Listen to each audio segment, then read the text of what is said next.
হয়তো এটাও শুনছি যে জামায়াত ইসলামী এখন চেষ্টা করছে বিএনপির গুরুত্বপূর্ণ একজন নেতার সঙ্গে বা চেয়ারপারসনের সঙ্গে মিট করবার, তার সঙ্গে আলোচনা করবার, কনভিন্স করবার এবং সেখানে কিছু এজেন্ডা নতুন করে ঢোকানো, কিছু এজেন্ডা বাদ দিয়ে দেয়া। এবং জামাতি জায়গায় স্মার্ট, তারা তো মিস্টার শফিকুর রহমান তো লন্ডনে গিয়ে বেগম খালেদা জিয়াকে দেখে এসেছিলেন। কাজেই ওই চেষ্টা জামাতের থাকবে তার রাজনৈতিক স্বার্থে। বিএনপি যে মধ্যপন্থা রাজনীতি করেছে আমি মনে করি যেটা অত্যন্ত ইতিবাচক সিদ্ধান্ত ছিল, সেই রাজনীতিটা করবার জন্য তাকে আরও অ্যাসার্টিভ হতে হবে, আরও ফার্ম হতে হবে, আরও বোল্ড হতে হবে। রাজনীতিতে এই দোদুল্যমানতা করলে, বিশেষ করে ক্রুশিয়াল টাইমে, সেটা দলের জন্যে, নেতার জন্যে, বাংলাদেশের জন্য ভালো নয়। রাজনীতিতে আসলে শেষ কথা বলে কিছু নেই। রাজনীতিতে এমনকি আন্তর্জাতিক সম্পর্কের আলোচনা যারা করি আমরা, আন্তর্জাতিক সম্পর্কের বা রাজনীতির ছাত্ররা, সেখানেও আমরা এটা জানি বা এটা শিখেছি যে আন্তর্জাতিক সম্পর্কের ক্ষেত্রেও শেষ কথা বলে কিছু নেই। কেন এই কথাগুলো বলছি তার কিছু যুক্তি বা উদাহরণ আমি আপনাদের সামনে আসছি। যেমন ধরেন জাপান বা যুক্তরাষ্ট্রের সম্পর্ক একটা সময় কোথায় ছিল? হিরোশিমা নাগাসাকির কথা জাপানিজরা এখনো ভোলেনি, কিন্তু যুক্তরাষ্ট্র এখন তাদের পরম মিত্র। ভিয়েতনামের কথাই বলি না কেন, 25 বছর যুদ্ধ করেছে, কিন্তু যুক্তরাষ্ট্র তাদের খুবই কাছের। যুক্তরাষ্ট্রের বিনিয়োগের জন্য ভিয়েতনাম এখন উন্মুক্ত। আমরা চীন ভারতের বৈরিতা দেখি, কিন্তু আবার দেখেন তাদের মধ্যে এখন এক ধরনের সুসম্পর্ক প্রতিষ্ঠার চেষ্টাও কিন্তু আছে। আমরা যুক্তরাষ্ট্র ভারতের মধ্যে সখ্যতা দেখেছি, বৈরিতাটা এখন কোথায় গিয়ে দাঁড়িয়েছে আমরা সেটা দেখতে পাচ্ছি। সো এগুলো পৃথিবী জুড়ে যে যার স্বার্থে যখন বিভিন্ন বিশ্বযুদ্ধে যারা পরস্পরের বিরুদ্ধে যুদ্ধ করেছে তারা পরবর্তীতে মিত্রশক্তিতে পরিণত হয়েছে। মূল কথা হচ্ছে দেশের স্বার্থ। একইভাবে বাংলাদেশের রাজনীতির মধ্যে যদি দেখেন আপনি,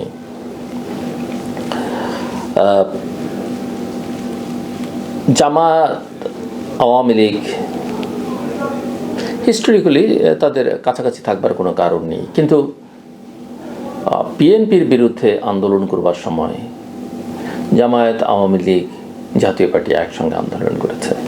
শেখ হাসিনার খুব একটা সমস্যা হয়নি জামায়াতের আমির মতিউর রহমান নিজামীকে পাশে বসিয়ে প্রেস কনফারেন্স করতে। হ্যাঁ, এটা আবার একটা ব্যাখ্যা আছে। পার্লামেন্টের বিরোধী দলের নেতা অন্যান্য দলের নেতাদের সঙ্গে নিয়ে বৈঠক করতে কথা বলেছেন। এটা বলার জন্য বলা, বাস্তবে তা না। এরশাদ বিরোধী আন্দোলনের সময় বিএনপি, জামাত, আওয়ামী লীগ যুগপৎ আন্দোলন করেছে, এক দলের নেতারা আরেক দলের নেতাদের বাসায় গেছে, এগুলো আমরা সবই জানি, ইতিহাসে এইসব কথাবার্তা আছে। আবার কাছের মানুষগুলো কাছের দল থেকে কিভাবে দূরে সরে গেছে সেই ইতিহাস আমরা জানি। আবার এই বিএনপিকেই আমরা দেখলাম, যেই জামাত বিএনপির বিরুদ্ধে আন্দোলন করেছে তত্ত্বাবধায়ক সরকারের দাবিতে, সেই জামাতকে নিয়ে জোট করতে, সরকার গঠন করতে। আবার আজকে জামায়াত এবং বিএনপি তারা পরস্পর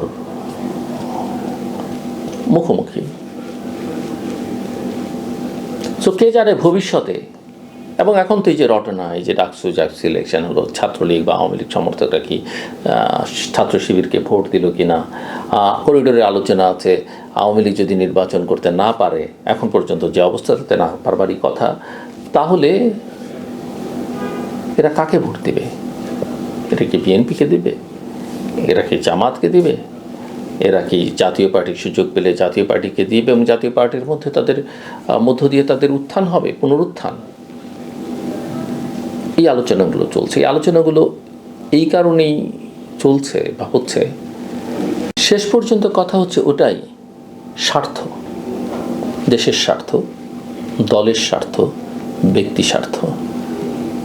আপনি যদি কাউকে পরীক্ষা করতে চান, আপনি ব্যক্তির জীবনও দেখবেন, যে কেউ না, আপনার পরিবারের হোক, বন্ধু হোক, আত্মীয় স্বজন হোক, কাউকে যদি পরীক্ষা করতে চান তাহলে তার স্বার্থে আঘাত করে দেখবেন সে আসলে আপনার প্রতি কতটা লয়াল, কতটা কমিটেড, আপনাকে কতটা ভালোবাসে। মানুষ, দল, দেশ, প্রত্যেকে স্বার্থ দেখে। আমরা অনেক সময় দেখতে চাই না দেশের প্রসঙ্গটা যখন আসে। কাজে এই যে স্বার্থের কথা বললাম, নির্বাচনে আসলে শেষ পর্যন্ত ওটা গিয়েই দাঁড়াবে। আপনি আওয়ামী লীগকে, জাতীয় পার্টিকে, 14 দলকে ব্যান করেন, সাসপেন্ড করেন, ভোট যখন আসবে তখন আসলে ভোটের জন্যে নানা রকমের কম্প্রোমাইজ নানান দল করবে, প্রকাশ্যে না করলে ব্যাক চেনে করবে। এবং সেই কাজটা ইতিমধ্যেই আমরা লক্ষ্য করি যে শুরু হয়ে গেছে, এবং সেটা করছে যাদের লক্ষ্যে অত্যন্ত ফার্ম, যারা মোর অর্গানাইজড, যারা যে কোনো পরিস্থিতিতে নিজেদের লক্ষ্যে পৌঁছবার চেষ্টা করে, সেই শক্তিটা এই জায়গায়